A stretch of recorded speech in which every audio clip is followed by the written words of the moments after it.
Amen and amen. Indeed, God, you're amazing, you're a wonderful God. And in this morning, O Lord God, we're gathered here today to worship you, to sing our hearts out, O God, and to declare that you are the only God. Yes, so Lord God, Father, let us all give our hearts and mind on Him.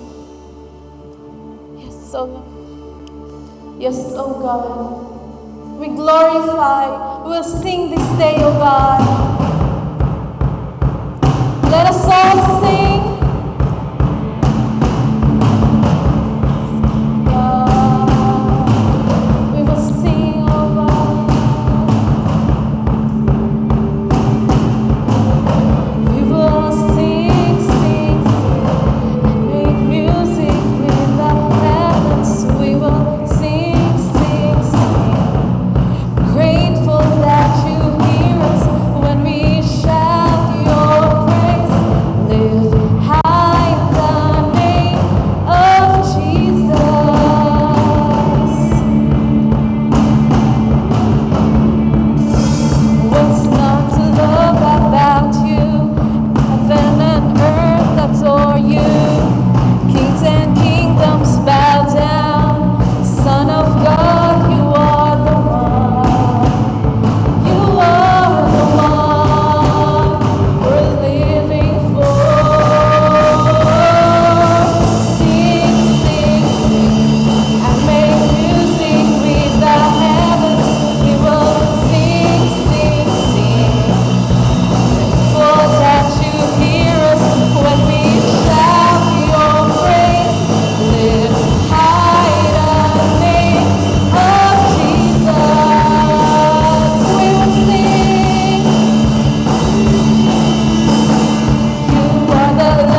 despite sa mga trials, sa mga hardship, Lord God, but you continue to sustain us, oh God.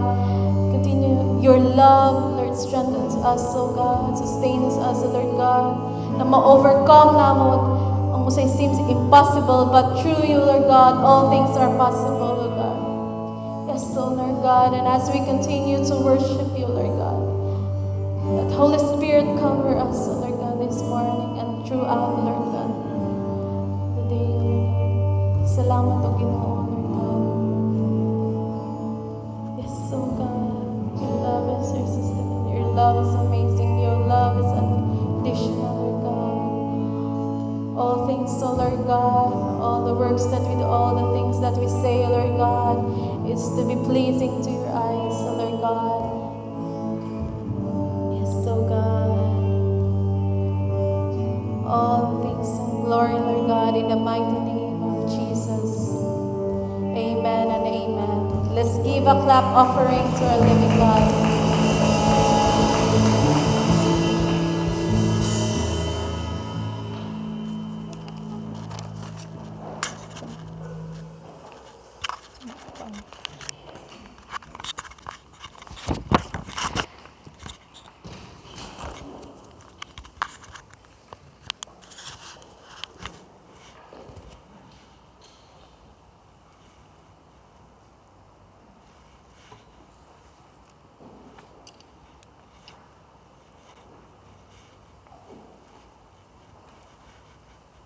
One of my hobbies is to watch movies or to watch a K-drama series.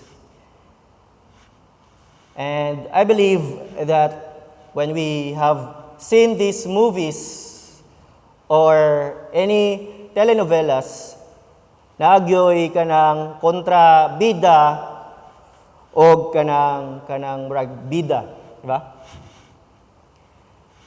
And I know that all of us are very familiar with the movie Justice League. Nadira si Darna. Si Darna ba? Wonder Woman, Superman, Batman, di ba? Flash, and even Aquaman. And I think last 2017, they have released Justice League. And I think naabot na siya mga 2 hours. But this kaning director's cut na Zack Snyder's Justice League, niabot nig almost 4 hours. So if you have seen this movie na ay part sa 2017 nga Justice League nga wala gipakita sa karon nga kaning director's cut. And here, kung sa pinakauna, naay isa lang ka-villain, naay isa ka kontrabida or kontra nila. But here in the director's cut, naay tulo nga murag leader sa ilahang mga villain. And kaning villain, ang ilang gustuan is somehow mo dominate sa kalibutan. Sila gusto nga maghari. Sila gusto mga magdumala. Mo ni ang ginabuhat nila, and they are doing things nga evil, dili maayo, just para lang in order for them to dominate the world. But here we have superheroes. No, sa movie na ay superheroes to combat, to fight against the evil one. So mao ni ginabuhat sa kaning nga superheroes. And they want to help the whole world nga dili ma-dominate sa evil. Og kaning mga villains, enemy kaayo ni nila ning mga superheroes, and even the superheroes, enemy pod kaayo ni nilang mga villains, mga kontra nila kay nganuman it could be powerful, could destroy, di ba? But this morning, I will not be talking about the plot of that movie, but I will be talking about mercy, or entitled, Extend Your Mercy, found in Luke 6:27 to 36. Extend your mercy. And we are now in the third Sunday of the month, and still we are talking about spiritual maturity. Talking about conforming to the image and likeness of our Son, Jesus Christ. Of the Son, Jesus Christ. Na mamahimo kitang susama kang Jesus Christ sa batasan, sa pangunahuna, sa lihok. And we are aiming that as Christians. And so, the message entitled, Extend Your Mercy. And let me read to you Luke 6:27 to 36. If you have your Bibles with you, please open it with me in Luke 6:27 to 36. It says, "But to you who are listening, I say, love your enemies. Do good to those who hate you. Bless those who curse you. Pray for those who mistreat you. If someone slaps you on one cheek, turn to them the other also. If someone takes your coat, do not withhold your shirt from them. Give to everyone who asks you. And if anyone takes what belongs to you, do not demand it back. Do to others as you would have them do to you. If you love those who love you, what credit is that to you? Even sinners love those who love them. And if you do good to those who are good to you, what credit is that to you?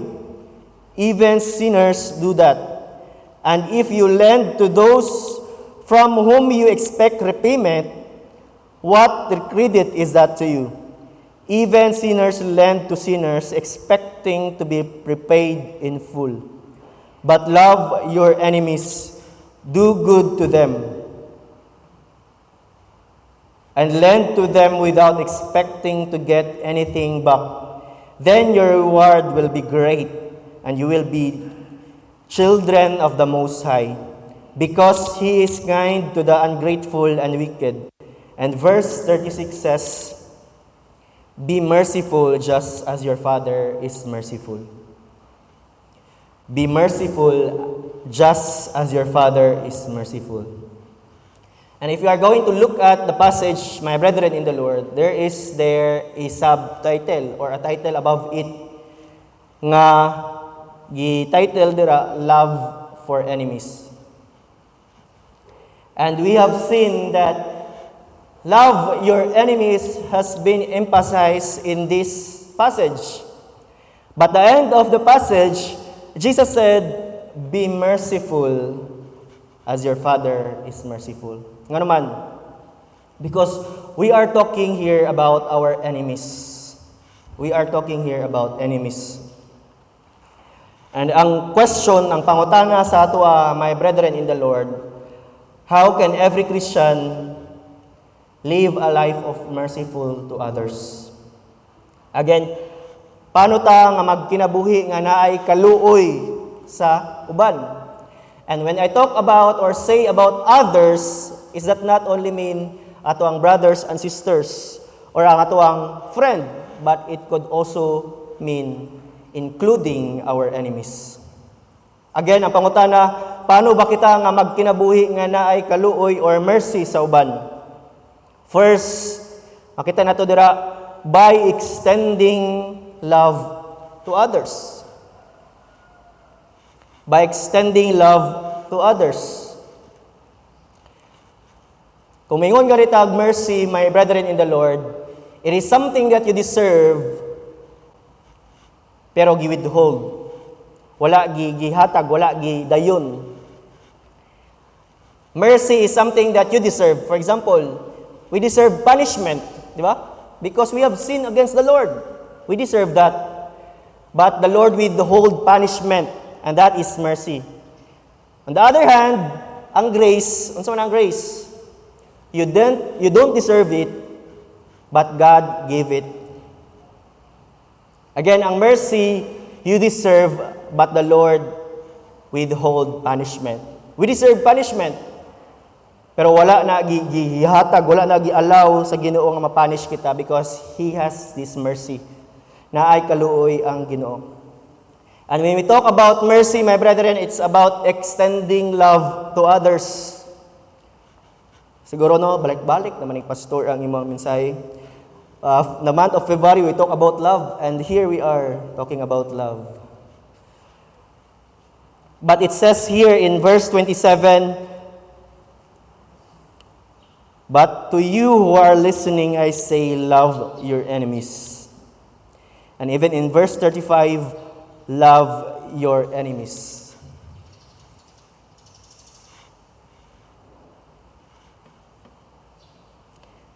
And the teaching of Jesus Christ is not only nga hugugmaon nato ang mga tao nga gigugma pud ta. But He is teaching us nga higugmaon pud nato even ang atong mga kaaway, even our enemies. And Jesus Christ not only nga He performed miracles sa iyang mga faithful followers, but He performed miracles or do good even to those who wanted to kill Him. Diba, remember the entrance of Jesus Christ to the Jerusalem? Grabe ang ilang pag-praise kay Jesus Christ. Hosanna, Hosanna in the highest. Even na sila mga kanang, lukay ba na? Ilang gi-place ang mga mat nila while Jesus Christ is entering Jerusalem, the temple. But the same person who said, crucify Him, crucify Him. But Jesus Christ is telling us, my brethren in the Lord, to love our enemies. Not only to love our neighbors as ourselves, but to love our enemies as well. No, lisod kaayo. Kanang may bawaan nimo nga kaning klase nga tao gusto nga i-destroy ka, patyon ka, buhatan kag dili maayo. But the command of the Lord to us is to love. Higugmaa ang imuhang kaaway. Love your enemies.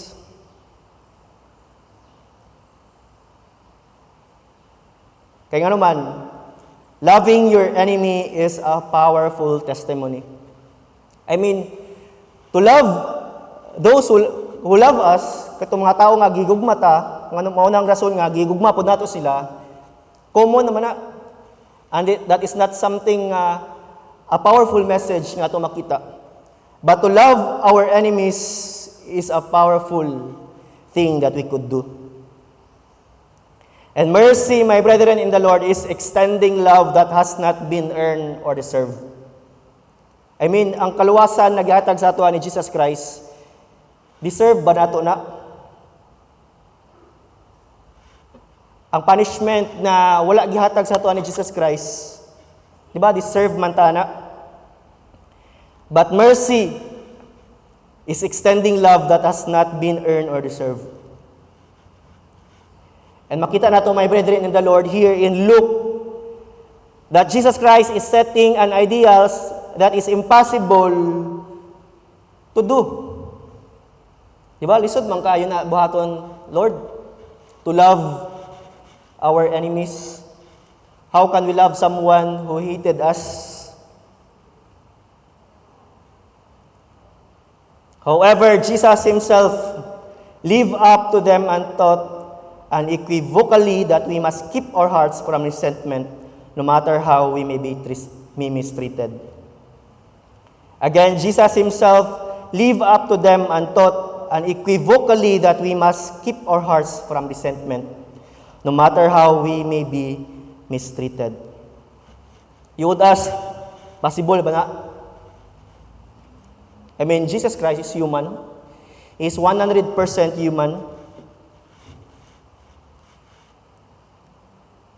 And I believe that it is possible, in some measure, by the grace and help of the Lord Jesus Christ, to love those who hate us. No? I mean, siguro from the start that we have come to know the Lord Jesus Christ, siguro bata pa ta, nanata sa simbahan, and we are used to hearing these words, love your enemies. But ask yourselves, asa na bata karon? Scaling from 1 to 10 sa atong pag-love sa atong mga enemies. And if you have watched the movie End of the Spear, or End of Spear, which is a very true, tinuod nga story about the 5 missionaries dito sa Ecuador. They are ministering, they wanted nga makailaning mga Waodani tribe kang Jesus Christ. So they have this mission.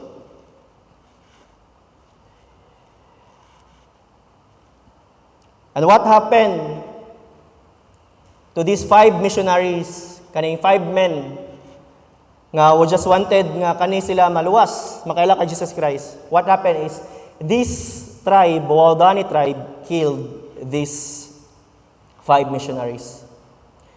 They killed the 5 missionaries. And what happened in the late 50s, na-publish ni siya sa magazine nga wherein it contributes so much in the history of Christianity.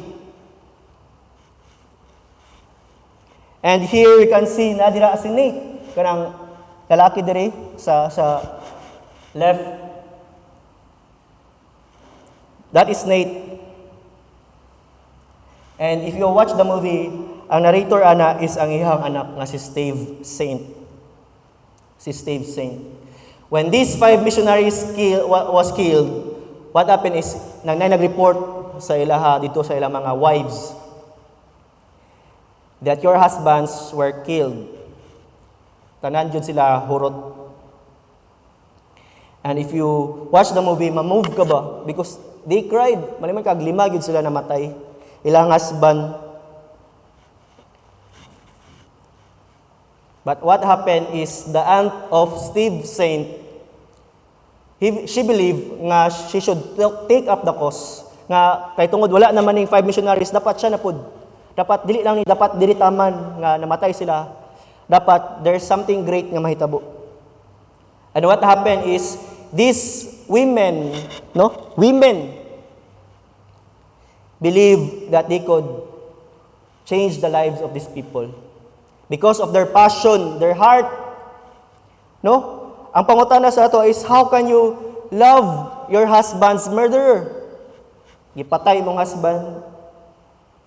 Diba? Enemy nato na.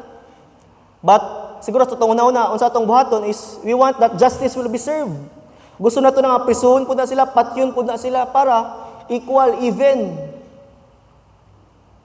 But here we can see the love of the women that they wanted to share the gospel to these people. And what happened is the whole tribe of Waodani became Christians because of these women who are very passionate, zealous, because they love their enemies. They love their enemies. I mean, how can you show mercy to these people who killed your husband, to these people who killed your father, but they choose to love. They choose to love. And that is mercy, my brethren in the Lord. Bisan pag-deserve nila nga patyon po nato sila, prisuhon po sila, but these women choose to love their enemies because that is the teaching of the Bible. And not only that we can live a merciful life to others by loving or extending love to them, but extending forgiveness to others. Again, when I say others, it includes our enemies. And mercy means extending forgiveness to others.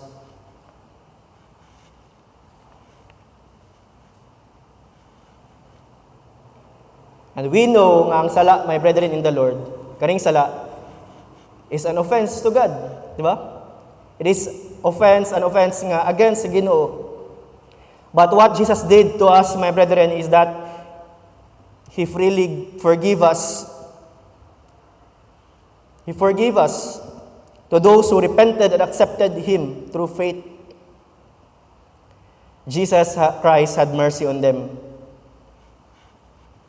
Jesus Christ had mercy on them because mercy is forgiving the sinner and withholding the punishment that is justly deserved. That is mercy. That is mercy. Ingon dira sa verse 30, 31, give to everyone who asks you, and if anyone takes what belongs to you, do not demand it back. Do to others as you would have them do to you. If someone slaps you, offer your other cheek. They hurt us, di ba? But Jesus Christ wanted us to forgive them, our enemies. And that is the golden rule. The golden rule is to do to others as you have them do to you.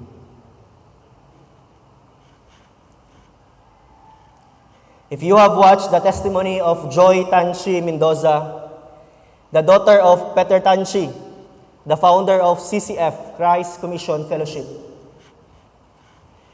When she was siguro at her teens, ang ilang balay na rab na ay kanang kawatan and nabilin didto is ang yang mga igsoon ug siya. This is a very powerful testimony. Of course, guwapa man kayo na si Joy Tanchi Mendoza. What happened is, kaning 7 ka kawatan is girip siya. 7 girip siya sa kaning 7 ka tao. And his father, Peter Tanchi, that time is having a Bible study. Pagbalik nila, wala na ang kawatan. But grabe ang nahitabo kay Joy Tanchi. And Peter Tanchi asked himself, ngano man nga, how can God so sovereign cannot protect my daughter? Nangutana siya sa iyang kagalingon. He questioned God. And he asked, is it really worth serving you, Lord? After all sa nahitabo sa akong anak, is it really worth serving you, Lord? Nasa lang mga pangutana nga, Lord, dili na lang mi, or nasa lang mga, silang kagalingon ba nga, dili na lang mi mag-serve sa mo, Lord, because of what had happened. But God showed them nga unsay pwede mabuhat sa Ginoo. Di ba? We sometimes question God, Lord, maayo man kong tao, but what happened is dili ko ganahan, Lord, nga ingani ang hitabo sa kuha. We question God, Lord, maayo man kong tao. Remember this, that we cannot fathom God's wisdom. And whatever circumstances that we are encountering, my brethren in the Lord, God can turn that into something great. And you know what happened to Joy Tanchi? That bisan pag nasakitan siya, broken siya, God turned that to be a living testimony. Now, she is serving those women nga napoy the same case sa iya. And Peter Tanchi said,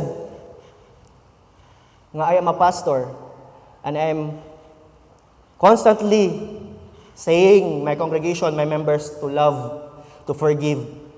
And he believed that this is the time that he should forgive.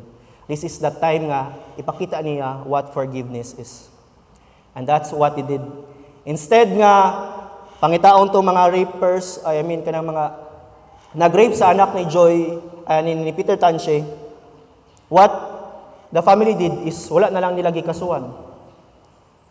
They believe na God will do something in their lives. They just let God ba kung unsay mahitabo sa atong mga nag-rape sa kay Joy. They just let God and they just release forgiveness. Diba? Dapat kini ng mga tao pati yun, di ba? Kung sa ato pang pangunaw prisuhon din ang klase ng mga tao because they deserve this, the evil thing that they have done. But the time that Joy was broken, devastated, the more nga naay kalipay, the more nga makita niya ang purpose why God allowed these things to happen through her life. That's why makita nato ang CCF, because of testimonies, living testimonies.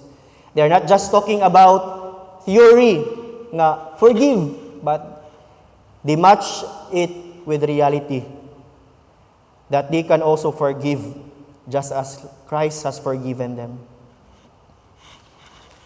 I mean, paano man minimo mapasaylo ang isa ka tao nga dako kayog sala nga gibuhat sa imuha?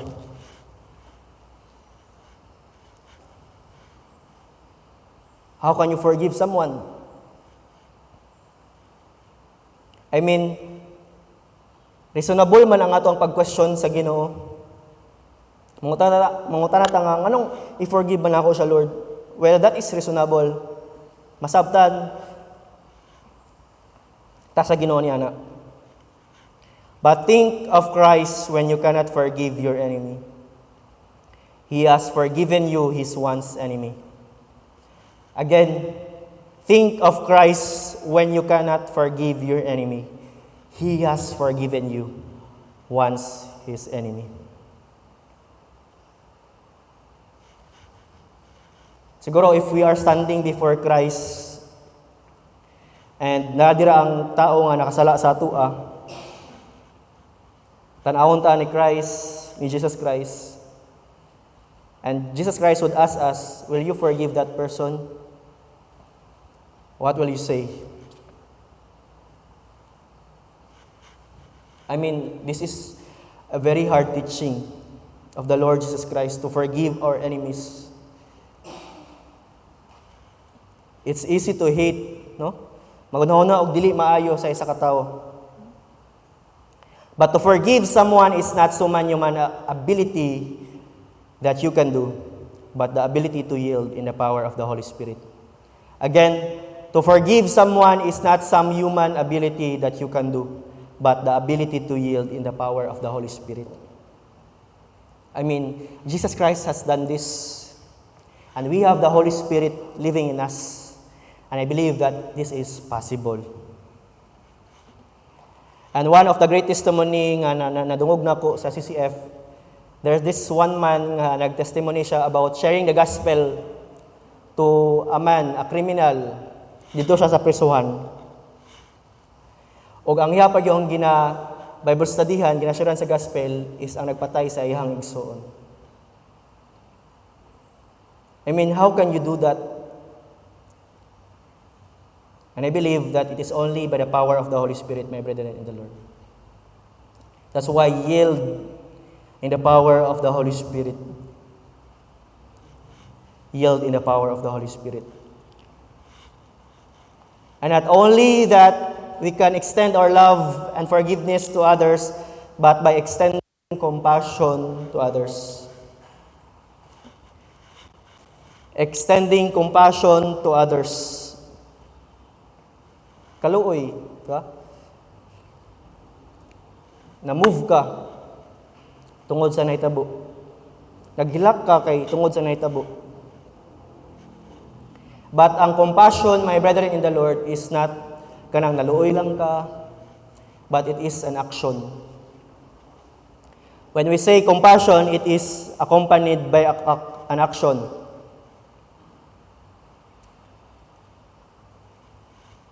And having compassion means entering the suffering of others. Kanang ginabati pod nimo ang ilahang mga kasakit silang kasing-kasing. But you desire that you will also help them in their distress. Di ba? Dili lang kay nabati kag compassion sa iya, kaluoy sa iya, nagilakod ka tungod kay nangani nang tabo sa iya. But compassion is you do something para mo relieve ang iyang pain. And mingon kay tag compassion mga igsoon, compassion is not that more than pity. Kang naluoy ka sa iya kay ngani ang kahimtang, nasad ka kay tungod ingani ang iyang kahimtang. But sincere pity should lead to helpful action. Karang naluoy ka sa isa ka tawo pero wala kay gibuhat. That is not compassion.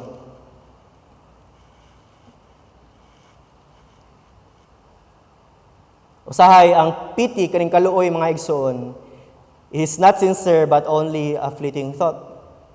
Una-una lang nato ba? Tapos wala na dayon.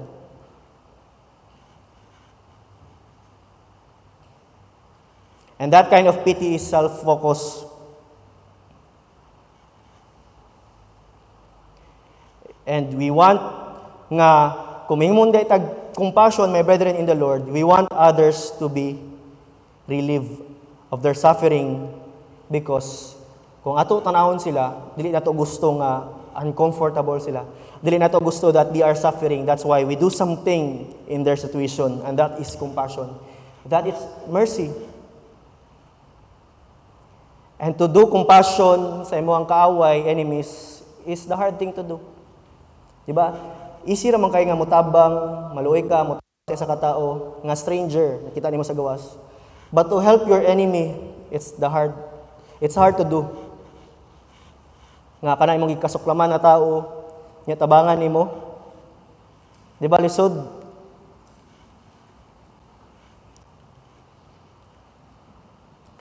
And compassion is not commiseration. Kanang nagsimpatya ka sa iyaha, kay namatayan siya, nag-uulpod ka, naghilakpod ka. But that is not compassion. Kanang ngani ang ginabati, tapos nag-share pod ka sa imong nahitabo kaniadto. Ingani pod ko kaniadto. Sakit pod kayo ang nabati nako kaniadto. Yakilak namong duwa. That is not compassion. When we say compassion,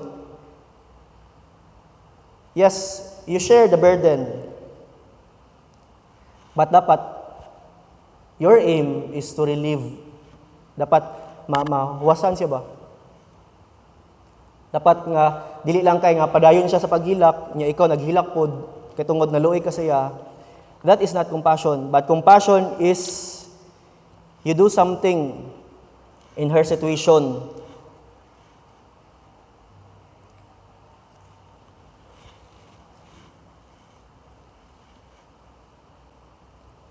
And compassion is not selective favor. And when you say compassion is not selective favor, dili lang kay gipili lang nimo tong mga tao nga close lang nimo. Kanang you show compassion, kaluoy, you extend help because these people are close to you. Your families, friends, nimo ni sila. And that is a shallow kind of compassion. Kung maingon kita compassion, my brethren in the Lord, even to our enemies' suffering, even sa ilang mga heartaches sa atong mga kaaway, we are showing compassion, kaluoy, extending help to them. Loving and desiring the best for everyone, even our enemies, is what God calls us to. Again, loving and desiring the best for everyone, even our enemies, is what God calls us to. Muna ang gitawag sa ato sa Ginoo. Yes, no? It's easy to help. Labi nagkanang wala tay kasukuan ni na tao.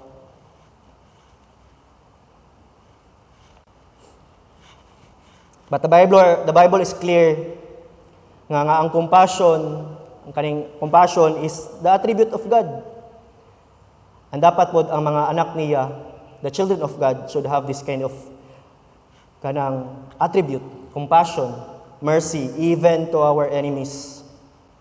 Di ba?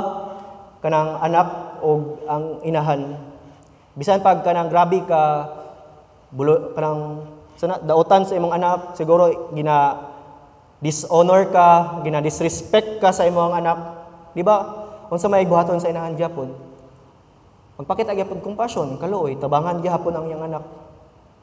Bisag ang iyang anak walay kaluoy kaniya. But imuha man ang anak. Naturally, you do that kay imuha man ang anak. But how about those ones nga dili related sa tuwa? and they are our enemies. My brethren in the Lord, extend your border of compassion to your enemies because they need it as much as you need it. Extend your border of compassion to your enemies because they need it as much as you need it. Kaya makita bitaw nimo ang imong kaaway or ang imong tao nga gi-hate nimo tungod sa iyang gibuhat kanimo, na nagkalisod siya. Extend compassion. Tabangi siya. Because maybe he need it. O ikaw lang ang makabuhat ni ana.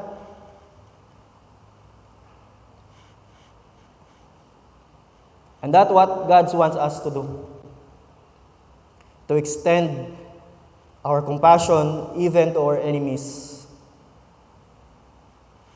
Helping them. Dili lang kay maluoy lang ta and not doing something. In conclusion, kaning movie, telenovelas, have taught us nga i-hate, mag-revenge. Di ba? Mo man ginatudlo sa ato sa mga salida. Kada matanaw og salida, "Oh, sige, patyan na." Oh, nasakpan na, di ba?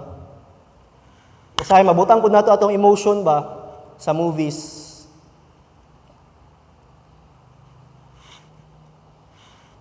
And I hope that as much as we soak in these telenovelas, we are also soaked in God's Word.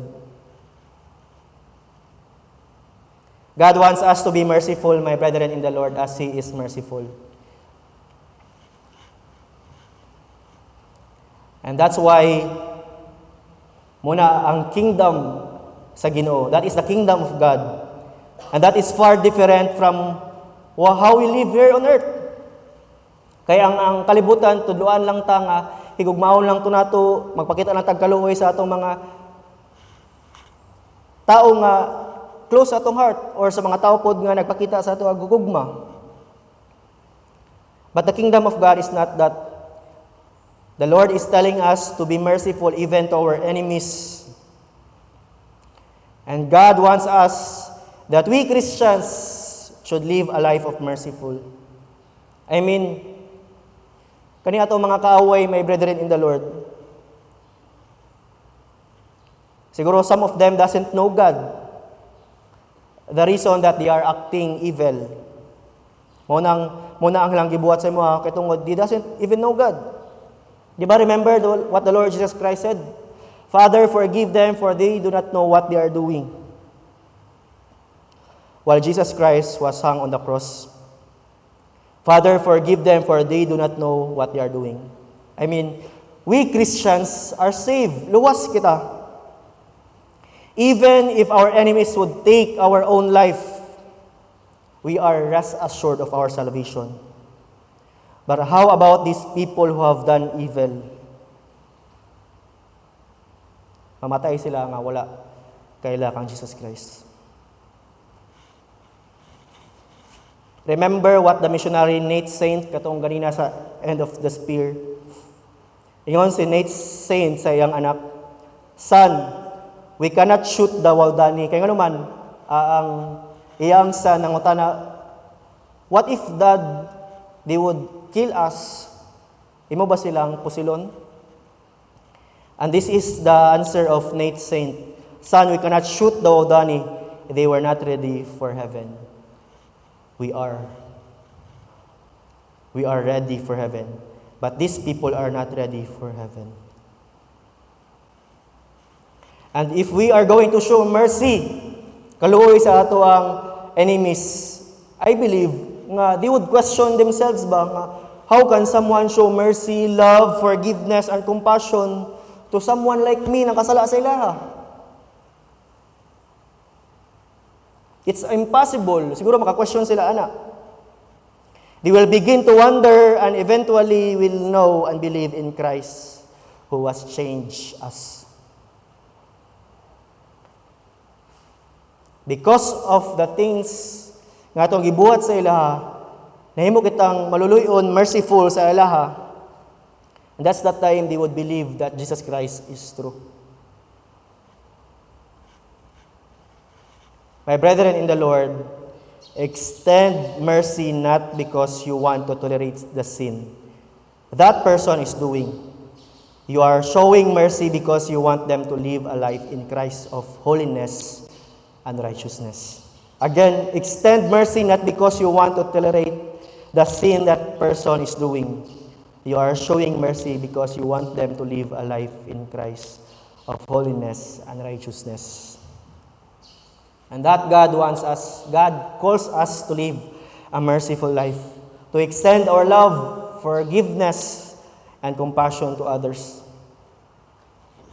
And in verse 32 said, if you love those who love you, what credit is that to you?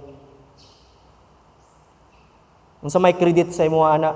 Unsa may makahatag sa imong ana nga higugmaon lang nimo ang imong gihugma? Even the sinners love those who love them. And if you do good to those who are good to you, what credit is that to you? Even sinners do that. And if you lend those from whom you expect repayment, what credit is that to you? Even sinners lend to sinners, expecting to be repaid in full. But love your enemies, do good to them, and lend them without expecting to get anything back. And Luke 6:35b said, then your reward will be great, and you will be children of the Most High, because He is kind to the ungrateful and wicked. Unsa may reward nato makuha ana nga higugmaon lang nato atong nagigugma sa ato, di ba? But if we love our enemies, show compassion to our enemies, forgive our enemies, then our reward will be great in heaven. Di ba? And not only that, we will be the children of the Most High, because only the children of the Most High are living a merciful life. A life just as like their Father. We are called children of the Most High because we love those who hate us. We are called children of the Most High because we forgive our enemies. And we are called the children of the Most High because we show compassion to our enemies, not only to those who are close to our hearts, friends, loved ones, but even to our enemies. Let us always remember that Luke 6:36 says, be merciful just as your Father is merciful. Let's come to the Lord in prayer. Lord God, you are teaching us a hard teaching, Lord God. Lisod ka ni buhaton. Yes, it's easy to understand. Love your enemies. But this is the hardest thing that we can do, Lord God, to love our enemies. And we believe that this is not some human ability that we can do, Lord God, but we must yield in the power of the Holy Spirit to live a life of being merciful to others. Lord, salamat, because we know that every day of our lives you are teaching us, conforming us to be like your Son, Jesus Christ. And this is how the world will know that we have Jesus, if we love one another, even our enemies. Show mercy to our enemies. Yes, Lord, once we were your enemies because you showed mercy to us. And help us, Lord God, to live a life nga magpakita og kaluoy, maghatag og gugma, tabangan ang mga tao nga nasuko kami or nakasala ka namo, Lord God. Pasayloon sila, Lord God. Maybe we have our brethren here in the Lord nga nakasala kami, wala pa namo na pasaylo. Lord, we pray that we will forgive them, love them. Lord, salamat for continually, Lord God, padayon ikaw nagatudlo sa mua to become spiritually mature, Lord God. To become spiritually mature, Lord. Ug akong pagampo, Lord God, that as we continue to live a life nga uyon sa imong kababuton, Lord God, many will come to the saving knowledge of the Lord Jesus Christ. Because we are making an influence, Lord God, nga kaklase nga kinabuhi nga dili susama sa kalibutan, kundi dili susama sa gingharian nimo, Lord God. And so, Lord, change us, direct our lives, and help us to yield always in the power of the Holy Spirit. We all pray this in Jesus' name. Amen and amen.